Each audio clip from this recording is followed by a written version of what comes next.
Welcome to the Research Culture Uncovered podcast, where in every episode we explore what is research culture and what should it be. You'll hear thoughts and opinions from a range of contributors to help you change research culture into what you want it to be. Hello and welcome to Research Culture Uncovered. I'm Heledd Griffiths, and today we're talking about something I think will resonate with lots of doctoral and postdoctoral researchers: navigating careers beyond academia. For many researchers, thinking about what comes next can bring up all sorts of things: excitement and possibility, but also uncertainty, questions about identity, and sometimes a sense of moving beyond academia means leaving something behind you've spent years building. I can absolutely resonate with that myself. My guest today is Dr. Holly Prescott. Holly is a career guidance practitioner specialising in supporting doctoral and postdoctoral researchers with 10 years' experience helping researchers feel more confident about their next steps and making career transitions into a variety of sectors. She works part-time as careers advisor for postgraduate researchers at the University of Birmingham, alongside freelance training and consultancy work with PGRs and ECRs across the UK and Europe. She's also the founder of PostGradual Careers blog, which has reached readers in more than 150 countries, which is amazing.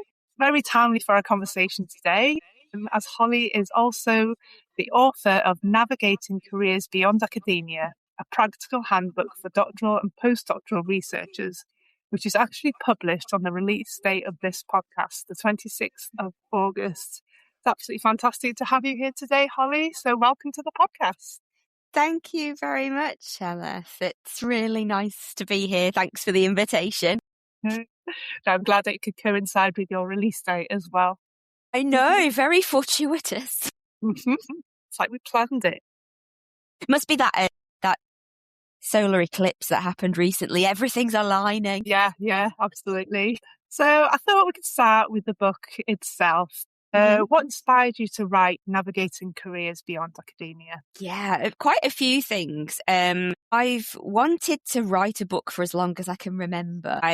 Even as a child, I don't know why, it was something that was always in my head, and I was always sort of picked out as somebody who was good at English, and I think it sowed a seed very early on. It took me a long time to realise what that book would be. And Navigating Careers Beyond Academia specifically came out of a few things. I mean, first of all would be my own experience of coming out of the end of the PhD. I very distinctly remember I was due to submit in September.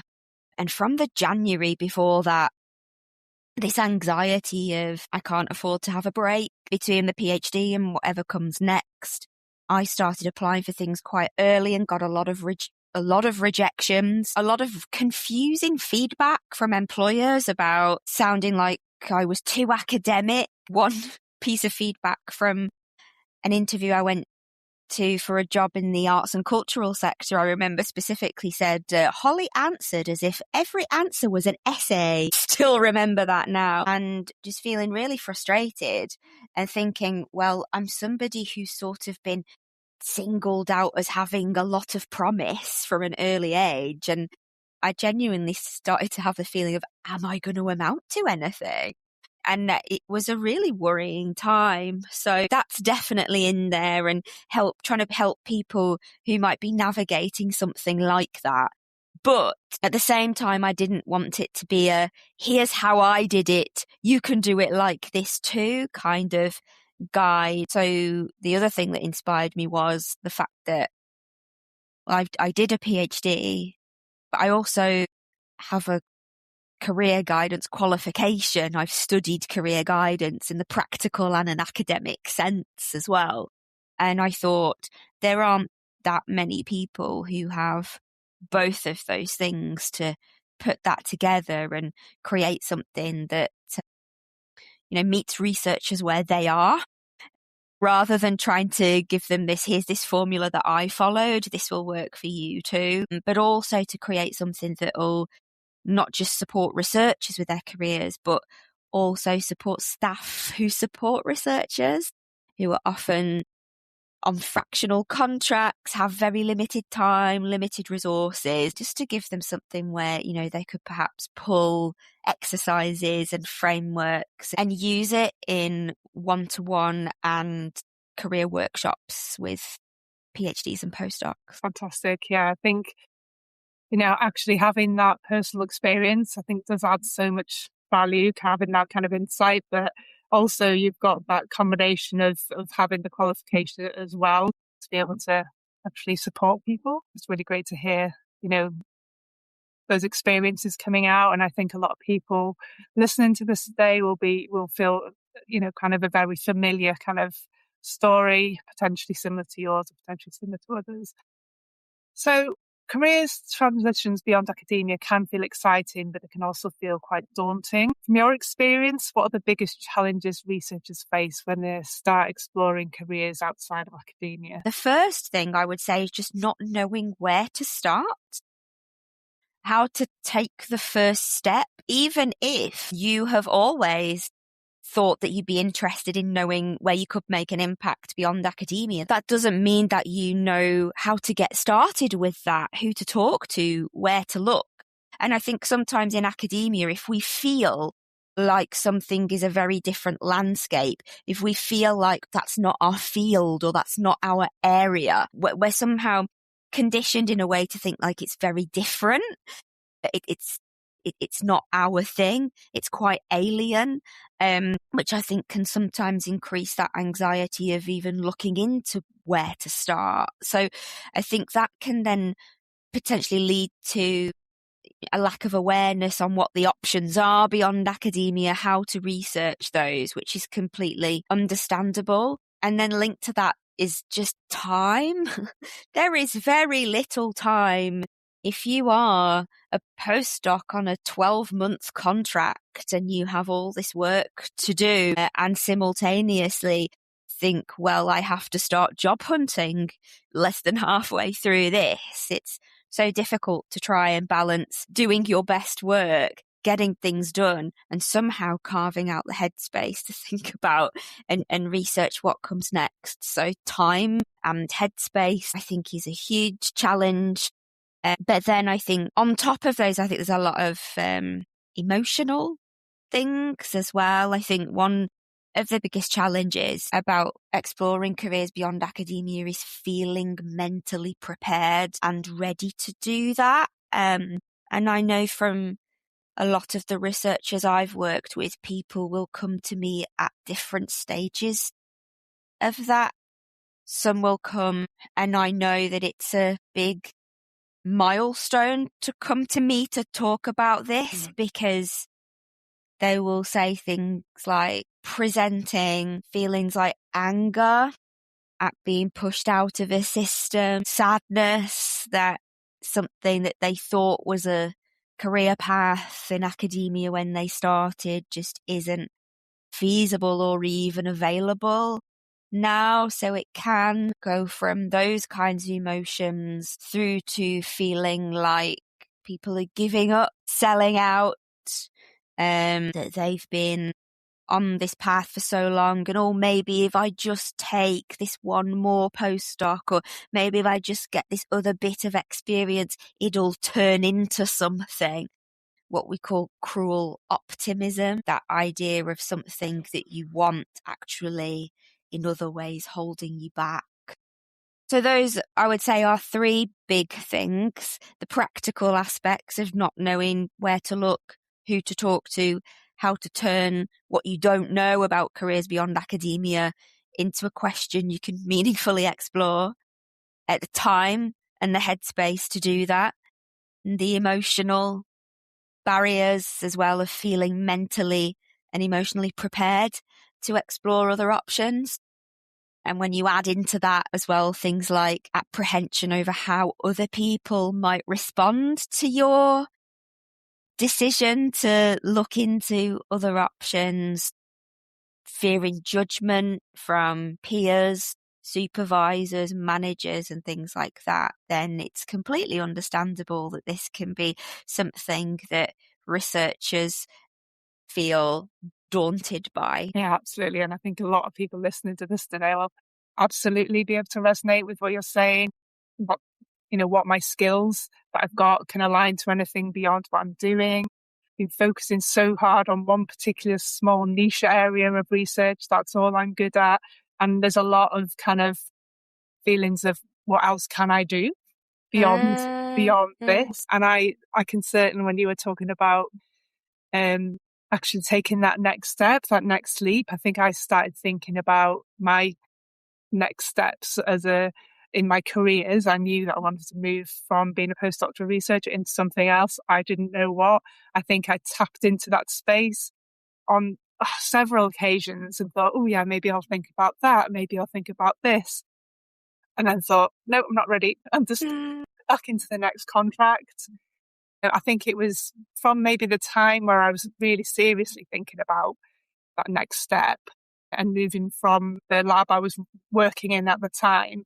I moved to a different research area. And at that time, I was thinking, I want to move away from academia, but I'm not ready yet. Maybe I should give another lab another go, a different environment. And I spent another 6 years in that space before finally finding the right time. And I think you talked a little about not just time to be able to focus on it, but also the timing right. Yeah.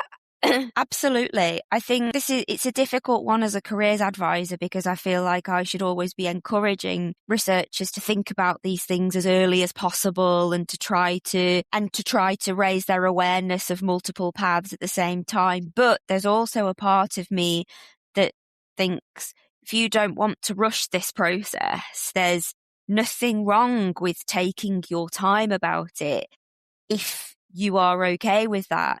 Because what I've seen with some researchers is, I feel like the way I express it is, I feel like they have to reach escape velocity to then finally think, this is the time I have to or want to go. That it's almost, for some people, they have to have explored a certain amount of avenues, tried certain things, or stuck with something for a certain amount of time to then feel like, oh no, I've reached my escape velocity now, and I feel like it's time to probably do something else. But then there are those who never feel ready, and I think that's okay. I think if you find you've come to a situation where the only thing you are waiting for is to feel ready, it's almost like giving yourself the permission to try something else without feeling ready. Because if other things are telling you that you feel like academia is not the best use of your skills, if you feel like you are not, like unless you've tried several departments, universities, and you've still not felt like this is the environment for you, but I don't feel ready to do something else, then I think it's worth asking yourself the question, are you ever going to feel ready? What does feeling ready even mean? And kind of accept that to some degree, you might have to navigate these unknowns feeling a bit not ready, but that's fine. And I don't think anybody to some degree ever feels totally ready for anything. No. Whether it's career change, whether it's becoming a parent, like, do you ever feel ready for that? Surely not. And if you did, I'm sure you'd change your mind very quickly. Yeah, so that was just an aside on giving yourself the permission to and accepting, I might not feel completely ready to do this, but if there's enough else that's making me think it would be a good idea to explore other options, listen to that.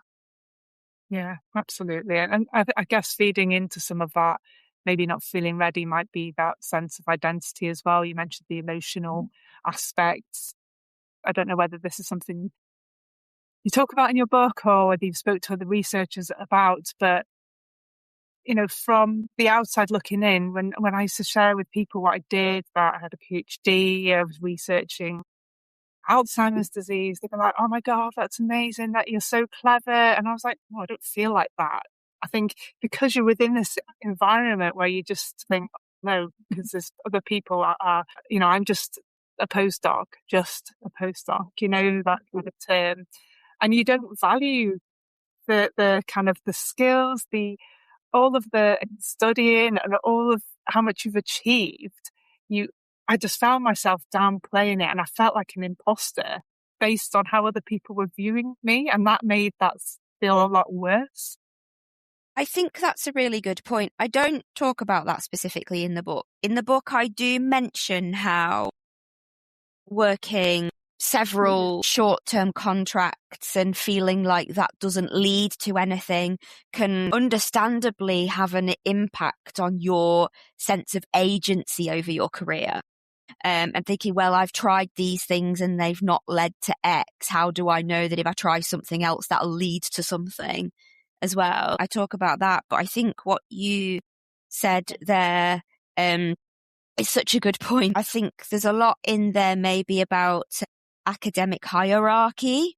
I hear a lot of researchers use these phrases like, I'm just a postdoc, or I've only done X, not realizing that when you get out into the world beyond academia, you've probably just been used to comparing yourselves with a lot of people who are good at the same things you're good at, and don't realize that when you get out there in the wider world, not everybody's got the patience and the resilience to sit through an ethical review. Not everybody has got the skills to be able to manage and spin so many plates at once. And yeah, so I think that sometimes being in an academic environment, and the longer you've been in it, surrounded by people who are doing similar things to you, can lead to a lot of your skills flying under the radar and you just not even realizing you have them. Yeah, I think that's a really big thing. And identifying the skills you have, and almost it's that translating them from how you use them in academia to how you might potentially use them in a different career or role. Your book is described as an evidence-based practical guide, but it also recognises the structural context researchers are operating within. So without giving too much away about the book, what are some of the key messages or strategies you hope readers will take from it? Yeah, I think one message I wanted in there for people to just reflect on is that as a PhD researcher and as a postdoc, you actually sit at quite a complex intersection between a lot of different agendas in times of uncertainty, like we've experienced over the past few years. When policies change and agendas can shift and clash, that means that the job market and the options you will find yourself navigating shift with those. So I'm not saying that the book can solve those bigger issues and can solve the things you can't control.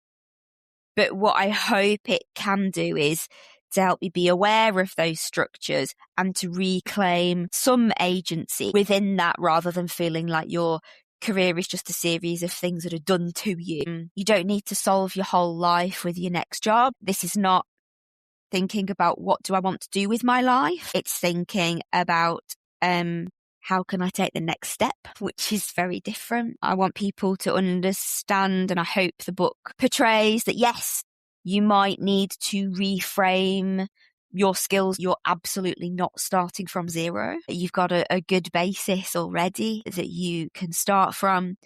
And what the book tries to do is, as we've already mentioned, can be an issue, give you some ways to see your skills, practical ways of thinking about what you've got from your time in academia, rather than just struggling when someone asks you what your skills are and not really being able to answer that. And yeah, to understand that your next job is a step in a journey. It's not a destination. So don't put too much pressure on yourself about that being perfect or absolutely right. But then overall, I would say I've tried to make the book coherent and structured, but also friendly. so that it's like you've got this companion with you in the journey, because I think when it comes to career change, the most crucial things are not feeling like you're on your own, connection, linking with others who are in a similar position, for community and solidarity, I think are crucial. You don't need to feel like you're doing this by yourself. And I hope that the book can be a starter for that and can, feel like a friend or a companion that's sort of there by your side, helping you through the process. That sounds fantastic. And I can't wait to actually get my hands on the book myself and read it and share it with our researchers as well in our communities. Do you think, in your experience, there's any particular skills researchers routinely kind of underestimate? Yes. The place I would start with this, which skills researchers underestimate, are all the skills that come from the things that didn't go to plan. Mm-hmm. I think in academia, we're pushed to focus on getting the results and getting the outputs out there. And I have a lot of researchers who say things to me like, my PhD hasn't really been successful because I got negative data, or well, I had a successful PhD, but then I didn't have a successful postdoc. And I'm always interested to ask them, what does that mean, a successful postdoc, a successful PhD? And actually, if you did get negative data, or you had to change your plans because something, something in the world changed. I remember talking to somebody whose PhD proposal was looking at a particular kind of policy. And in the time between her doing the proposal and starting the PhD, that policy wasn't a thing anymore. And it's in these spaces where things don't go to plan that a lot of you do develop a lot of qualities, personal qualities and abilities that will be valued by lots of people beyond academia. That ability to say, well, that didn't work, how else should we do it? Adapt your approach. That ability to bounce back after something has gone wrong. That ability to navigate difficult situations and approach messy problems that don't have a simple answer. It's in the things that we felt difficult or didn't go to plan that I think in academia we feel like we need to hide. Actually, approaching opportunities beyond academia, becoming comfortable with talking about, tell me about a time when something didn't go to plan. Tell me about a difficult situation that you managed. You'll be asked about these things. And some people will struggle to find good examples, but I'm willing to think you'll have good examples and you will be able to show you managed that and you came through it and you carried on. So I think in terms of which are the skills that researchers tend to neglect, I would say it's those ones that come from when things went wrong. I've talked to a lot of recruiters and people who hire people in a range of different sectors, and particularly in this AI age that we have now, where employers are getting a lot of applications that all sound the same, to be a human who can demonstrate that ability to reflect on what you've done, understand what you took from that, what you enjoyed from it, what you didn't, what went well and why, what didn't go well and why, and how you've worked on that. That is very precious self-awareness. In writing the book, I looked at a lot of peer-reviewed academic research on researcher career transition. And there were lots of pieces in there reporting where employers had said that they felt that people who had done a PhD or done a postdoc brought extra maturity. And I think when they talk about maturity, I think part of that is that ability to be self-aware. And I know from conversations I've had, a lot of researchers don't think of that as a skill, but trust me, It is, and it's something that I think can really make a difference and shows that you're someone who, not everything is going to go right, but you know how to manage when it doesn't. It's those core skills, those bedrock skills, those soft skills, those are often what employers are looking for beyond the required technical skills, example, for the roles they might be going for. It's those, how do they actually manage situations, manage conversations, manage relationships with others, how they manage, how they lead. All of those things are attributed to those kind of core skills, those that researchers will often underestimate in themselves. Yeah, and so many times have I seen and heard people who hire PhDs talk about this as well, is when people are hired for their process, not their expertise, meaning they're hired for that general ability to do research, be rigorous, be evidence-based, ability to do something difficult, rather than being hired for being an expert in X area. It can come as a surprise, I think, to a lot of researchers to think that your expertise, your fine niche subject level expertise is only one thing you get from academic research. It's just one thing. And if you over-focus on that, then you also neglect all of the other things, some of which we've just been talking about now, but other things also involving, your research skills that can be applied to lots of different things, your analytical skills that can be applied in lots of different areas. So yeah, I think that idea that your niche subject level expertise is just one of many things that you have can be quite a different way of thinking about it for some people. In the book, it includes stories from researchers who've made transitions into different sectors. So, are there any common themes or lessons that particularly stood out to you from those conversations? Yes, absolutely. And I think the first thing that stood out to me from a lot of my case study contributors, who I'm very grateful for sharing their stories, is that nobody really felt like they'd made it. So many of them described their careers as being a work in progress. So when you approach someone for a case study, say, I'm writing this book, I'd love you to, contribute a little bit about how you managed that time coming towards the end of your PhD, for example, and how you navigated that. About 90% of people will come back and say, oh, I don't know if I'm the best person to do that. I feel like, my career is very much a work in progress. And that's because everybody feels like that. So even the people we look at and see as having made successful career transitions beyond academia very much still feel like they're a work in progress. They've not arrived at this end point. And that's so important to think about career as this iterative process and to get comfortable with that. That's the main thing that I've taken from the case study conversations that, I hope is an important message that people take away from the book.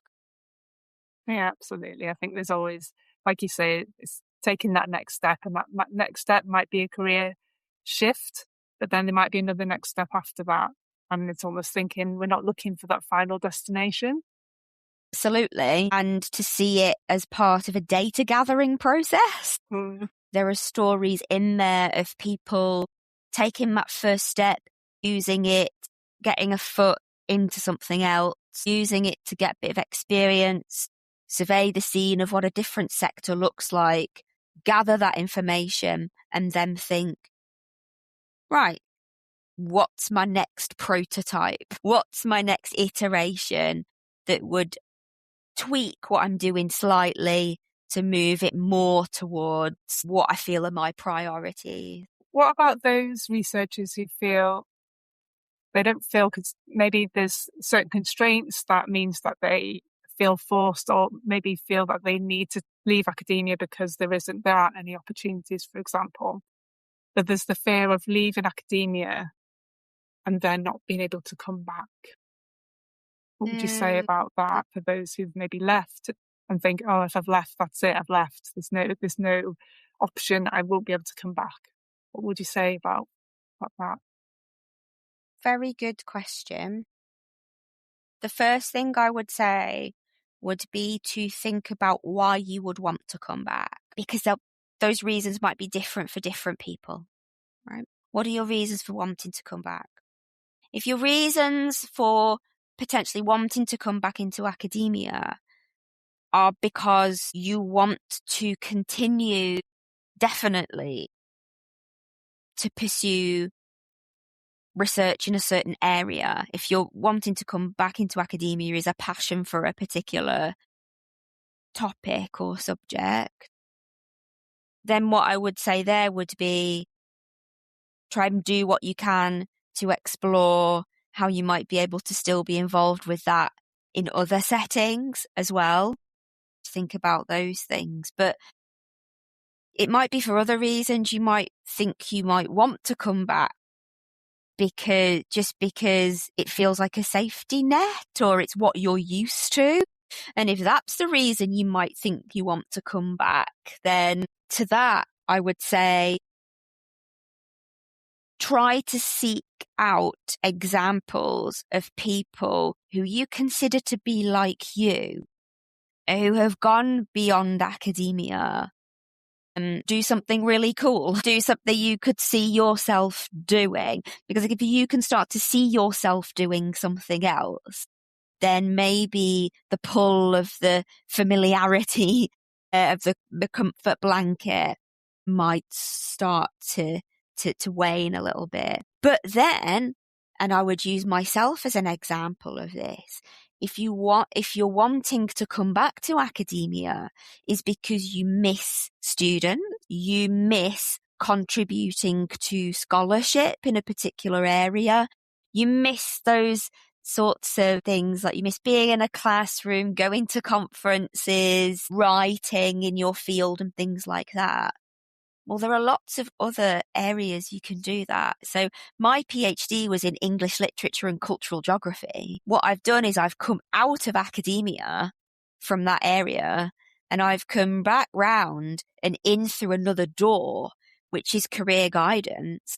And if you look at what I do, I have a blog. I go to conferences every year. I get invited to speak on podcasts and I've written a book. They all look like trappings of an academic. I'm not an academic, but because I've got that researcher brain still in there, that ability to bring a critical and a scholarly lens to whatever work I'm doing, I would say I've not left academia. I've come back in because I'm still doing the things an academic would do, but I'm doing them on my terms. So I think what I'm trying to say there is if that's what you might miss, and that's the reason you might want to come back to academia, there are lots of opportunities out there where you can still do things like supervise PhD students or teach, even if you're working in industry or another sector, or consider what other options do you see people doing? What other kinds of work do you see people doing where they're doing those trappings? They're going to conferences, they're writing, they're contributing, but maybe not in a traditional academic subject, but in something that might be academic adjacent and still use your skills, but then still give you the chance to support students and potentially do some of the things you might miss from academia.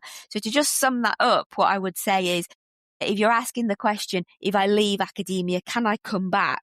Ask yourself, why would you want to come back? What are the things you miss or fear missing? And explore the likely various other opportunities could be out there for you that could fulfill what you're missing or what you might fear missing. What a fantastic response to that curveball. I think all the things that you've mentioned there, I hope those who maybe are fearing that leaving academia, that they can maybe reflect on some of the things that you've just said there. So yeah, thank you for that. Can I also add that what I have seen recently as well, with an increasing focus in academia of things like collaborative research, partnering with industry, partnering with policy and the third sector, I've actually seen a lot of examples where having experience beyond academia that you can bring back can be very attractive. If you go out there, let's say, you work in policy for a while and understand how that works, and you've got that plus your academic experience. Well, when you've got an academic department who are looking to increase their collaboration with influencing policy, they might have a role that's great for you. So I think you need to be flexible in how you think about coming back. If you leaving for 10 years and then expecting to walk back into a traditional academic job in your previous subject area, it's probably not feasible. But if you just think a bit more widely and a bit more creatively, the routes back are more varied than just that single traditional route. Yeah. Yeah, I think what you're saying there is absolutely right in terms of there's an increase in the number of collaborations going on between academia and industry. And I think actually there's still a lot of work that needs to be done in terms of bridging that gap and having somebody with expertise or an understanding of how academia works that can be key in enabling that relationship to thrive and for those collaborations to actually work. So yeah, it's kind of thinking beyond what could I offer, not just in academia, but in other institutions that might then enable you to link back in with academia if that's something that is a passion of yours or something you want to hold on to. So just sort of wrapping up today, I've just got a question about widening it out a little bit more, because our listeners aren't just PGRs or postdocs. We also have supervisors, researcher developers, and other colleagues that are involved in sort of supporting that research culture. So what role do you think universities can play in helping researchers feel more confident about exploring different career paths? Big question, that, isn't it? What can universities do? I think the first thing I would say would be almost ask a different question, rather than, because when we ask what can universities do, we're also asking what can often very large, often very complex and devolved institutions, where it is often difficult for people to collaborate across departments, do about making researchers feel more confident. And I would say what would really help there would be whatever universities can do to help teams work together more, to collaborate with other institutions as well. We've got some great examples. Like, I did a keynote at a conference for Oxford for their Beyond Academia conference, and that was opened up to postdocs and PhDs beyond their institution. We've got the White Rose Consortium with York, Sheffield and Leeds working together. We can achieve more when we work together. Some institutions, I think, are more well-resourced to support researchers than others. Rather than solely thinking about ourselves being in competition and trying to climb the rankings and compete with other institutions, at the end of the day, we've all got similar goals. We all want to support our researchers. So it can pool in our resources, help with that. And I think whatever we can do to link researchers up with examples of people who've done it, examples that they can look at, see themselves in others, to demonstrate that breadth of things that people have gone on to. Even researchers I've had who have initially really struggled with that emotional side, and I had a lot of complex feelings about exploring careers beyond academia. Sometimes it's only taken them to find one example of a person to say, this has given me hope. So the best thing that universities can do, share those stories and link researchers up with those examples and anything else that they can do to give hope. Because I think when you've got hope, everything becomes that little bit easier. I think that's a really, really lovely point and a lovely ending to our conversation today as well, just to keep that hope. So it just leaves me to say, Holly, thank you so much for joining me. I think one of the things I'm taking away from our conversation is that moving beyond academia doesn't mean discarding everything you've built as a researcher. And perhaps career exploration doesn't need to begin with having the answer. It can begin with curiosity, conversations, understanding what you want more or less of in your working life, and recognising what you're already bringing with you. So we'll include links to Holly's book, the launch event, and her other resources in the show notes. And just leaves me to say thank you for listening to Research Culture Uncovered, and we'll see you again next. Thanks, Heledd. It was great to speak to you. Thank you, Holly. Thanks for listening to the Research Culture Uncovered podcast. Please subscribe so you never miss out on our brand new episodes. And if you're enjoying the discussions, give us some love by dropping a 5-star rating and written review, as it helps other research culturists find us. And please share with a friend and show them how to subscribe. Thanks for listening, and here's to you and your research culture.